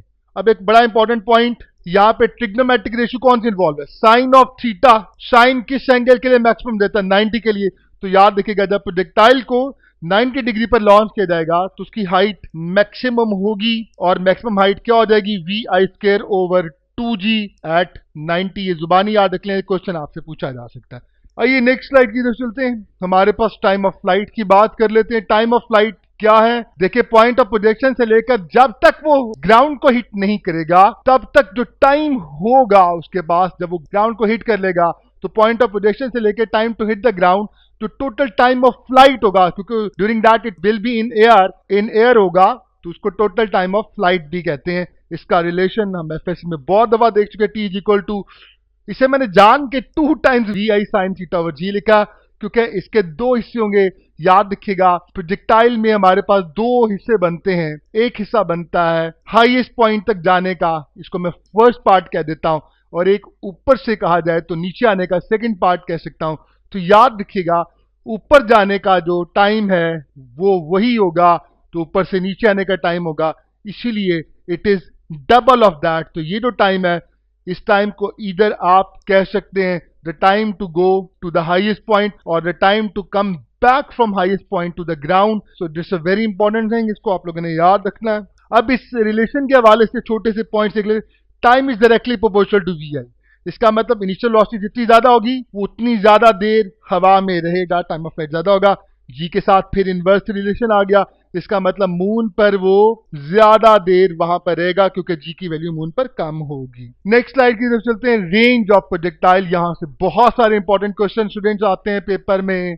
रेंज ऑफ प्रोजेक्टाइल के हवाले से horizontal distance covered by the projectile को रेंज ऑफ प्रोजेक्टाइल का नाम दिया जाता है. इसका रिलेशन आपके सामने हम सब ने बहुत दफा एफएससी में इसको प्रूव किया हुआ है. V i square sine double angle identity है साइन 2 ऑफ थीटा. क्लियर हो गए? तो it's a very important one. So ये हमारे पास छोटे से पॉइंट्स देख लें. रेंज का वेलोसिटी के साथ वी आई स्क्वायर, ये हाइट का भी ऐसा ही है. इसका मतलब यहां पे भी हमारा कॉन्क्लूजन वही होगा कि जितनी ज्यादा वेलोसिटी इनिशियल होगी रेंज उतनी ज्यादा होगी जी के साथ. फिर उसने इत्तेफाक इनवर्स ही रिलेशन है. इसका मतलब मून पर वो ज्यादा दूर जाएगा, ग्रेविटी जितनी कम होगी वो ज्यादा दूर जाके हिट करेगा. फिर नेक्स्ट स्लाइड की तरफ चलते हैं. अब स्टूडेंट्स मैंने कोशिश की है कि यहाँ पर मैं सारे इंपॉर्टेंट पॉइंट्स रेंज के हवाले से आपसे शेयर कर लूं. रेंज किस एंगल के लिए मैक्सिमम होती है? मैं कहता हूं हर बच्चे को फिंगर टिप्स पे होता 45 डिग्री पर मैक्सिमम होगी. 45 डिग्री पर आप जब भी लॉन्च करेंगे तो प्रोजेक्टाइल जो होगा, अगर आप बहुत सारे प्रोजेक्टाइल्स को 10-15 जितने भी हैं सेम वेलोसिटी से लॉन्च करें मगर डिफरेंट एंगल्स पर, तो याद रखिएगा किस एंगल के लिए रही है वो सबसे दूर जाके गिरेगा, दैट इज 45 डिग्री. आइए इंपॉर्टेंट पॉइंट्स देखते हैं इस हवाले से. रेंज मैक्सिमम होगी 45 डिग्री पर. क्या होगी? R equal to v i square over g. अब यहां पे बड़ी खूबसूरत बात आपको बताता हूं. अगर मैं इसके साथ सिर्फ 2 लगा दूं, अगर फॉर एग्जाम्पल मैं इसको 2 से डिवाइड कर दूं, तो ये चीज क्या बन जाएगी? ये जो चीज हमारे पास बन जाएगी, it can come out to be the height. So range का हाइट से भी रिलेशन डेवलप हो सकता है. बहरहाल हम लोग नेक्स्ट पे चलते हैं. रेंज मैक्सिमम होगी 45 पर. क्या होगी? That is v i square over g. अगर एंगल 45 नहीं है फिर, और आपको बहुत सारे एंगल दिए गए, फॉर एग्जाम्पल 41 डिग्री दिया हुआ है, 42 डिग्री, 43, 47, 43. तो इन एंगल्स के लिए अगर मैं इन एंगल्स की बात करूं तो इनमें से कौन सा एंगल है जिस पर अगर मैं प्रोजेक्टाइल को लॉन्च करूं तो रेंज कंपैरेटिवली मैक्सिमम होगी?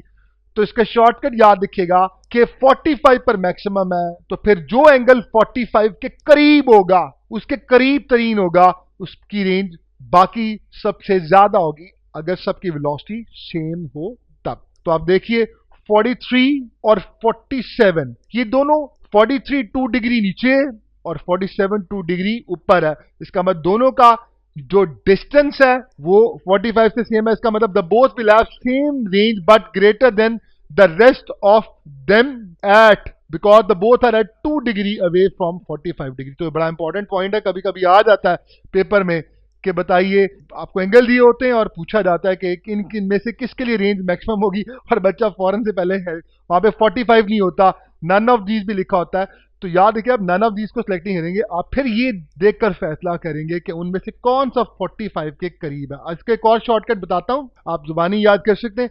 जब भी जिन 2 एंगल्स पर आपने लॉन्ग, अगर 2 एंगल्स को कंपेयर किया था, हमारी बुक में शॉर्ट क्वेश्चन साइड इंफॉर्मेशन भी है कि दो प्रोजेक्टाइल हैं, एक को 30 पे लॉन्च किया गया, एक को 60 पर. किसकी रेंज ज्यादा होगी? अगर वेलोसिटी दोनों की सेम हो तो दोनों की रेंज सेम शो की गई है. उसकी वजह ये है जब भी दोनों एंगल्स का सम 90 के बराबर होगा, हम पढ़ते आए हैं ऐसे एंगल्स को कॉम्प्लीमेंट्री एंगल्स कहते हैं. तो याद रखिएगा इन दोनों की रेंज हमेशा सेम होगी. So this is the most important point which you have to remember. अगर एंगल एट θ1, जब एंगल 45 होता, मैं बात करूं मैक्सिमम रेंज की, एक बात याद रखिएगा, उस वक्त से मुराद क्या है कि अगर मैं 45 पे लॉन्च करता हूं और प्रोजेक्टाइल मेरा एक खास रेंज पर चला जाता है और मैक्सिमम रेंज हमारे पास ऑब्टेन हो जाती है. सपोज करें ये हमारे पास है 100 मीटर, तो याद रखिएगा एंगल क्या था, मैंने भी आपसे शेयर किया, दैट वाज 45 डिग्री. तो उस वक्त ये जो हाइट होगी ना, दिस हाइट, उस वक्त ये जो हाइट होगी, दिस हाइट, इस हाइट की मैं बात कर रहा हूं कि जब प्रोजेक्टाइल 45 डिग्री पर लॉन्च किया जाए, मैक्सिमम रेंज को अटेन करता है, तब उस वक्त की जो हाइट होती है, याद रखिएगा उस वक्त की जो रेंज होती है वो उस वक्त की हाइट से 4 गुना होती है, या हाइट जो होती है वो रेंज से 4 गुना कम हो जाती है, h इज इक्वल टू आ जाएगा r/4। सो इसका मतलब जब भी एंगल 45 डिग्री होगा, सपोज करें रेंज हमारे पास 100 मीटर है, तो हाइट कितनी होगी, हाइट इससे 4 गुना कम होगी। आप 100 को डिवाइड कर देंगे 4 से, तो आपके पास 25 मीटर आ जाएगा। तो एक शॉर्टकट आप डायरेक्टली कर सकते हैं, बड़ा इंपॉर्टेंट क्वेश्चन है। अच्छा जी, अगर एंगल थीटा 45 से बड़ा हो तो याद रखिएगा रेंज डिक्रीज करने लग जाएगी और हाइट इंक्रीज करती जाएगी। लेकिन एक बात याद रखिएगा, 76 डिग्री पर जाकर ये दोनों एग्जैक्टली इक्वल हो जाएंगे।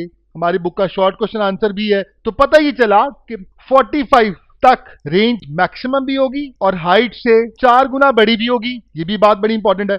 45 से एंगल इंक्रीज करेंगे, रेंज कम होने लग जाएगी, रेंज डिक्रीज करने लग जाएगी, हाइट इंक्रीज करती जाएगी। लेकिन 76 तक याद रखिएगा रेंज बड़ी होगी। जो ही 76 पर हम पहुंचेंगे तो उस वक्त रेंज और हाइट आपस में बराबर हो चुके होंगे। और अब 76 से अगर मैं ऊपर जाता हूं तो याद रखिएगा रेंज छोटी होगी और हाइट उससे बड़ी होगी, height will be greater than the range.